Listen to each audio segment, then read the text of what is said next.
ফারাগাকা ক্বাবলা শুগুলিক, তোমার জীবনের মধ্যে যত সময় রয়েছে রে মুমিন, আর একটা সময়ের নাম হলো অবসরের সময়। ব্যস্ততা নামক সময় আগমন করার পূর্বে জীবনের অবসরের সময়টাকে তুমি পরিপূর্ণভাবে কাজে লাগাও। এর মুমিন, জীবনে হঠাৎ করে তুমি যদি ব্যস্ত হয়ে যাও, আমার মালিকের জন্য তুমি সময় দিতে পারবা না।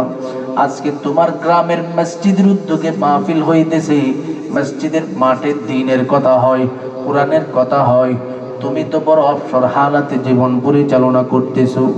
এরে যুবক, এরে আল্লাহর বান্দা, এরে মুমিন মুসলমান ভাইরা, তারপরেও তোমার সময়টা আমার মালিকের জন্য দিতে পারো না।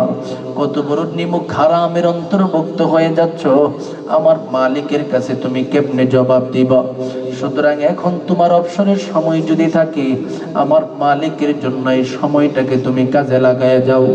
4 নম্বরে আমার নবী বলেন, ওয়াগানাকা ক্বাবলা ফাকরি, তোমার জীবনে আর একটা সময় আগমন করবে, সেটা হলো দারিদ্রতা নামক সময়, ধনাঢ্যতা নামক সময়।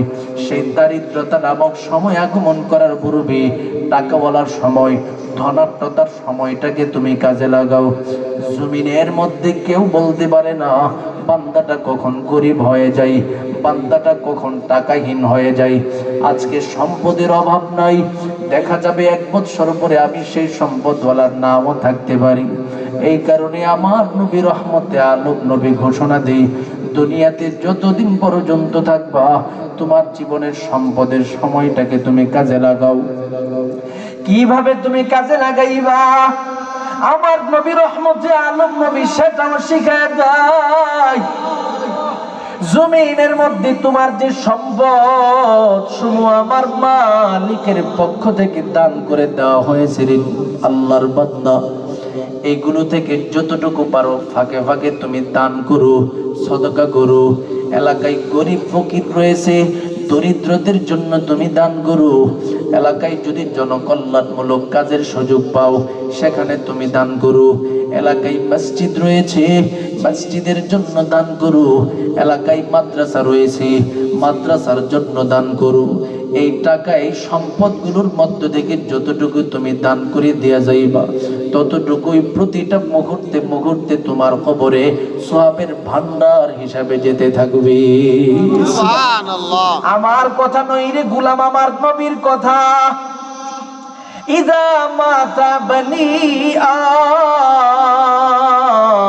আদম ইনকাতা আনহু আমালুহু ইল্লা বিন সালাস, মিন সাদকাতিন জারিয়া আও ইলমিন ইয়ানতাফিউ বিহি আও ওয়ালাদিন সালিহিন ইয়াদউ লাহু।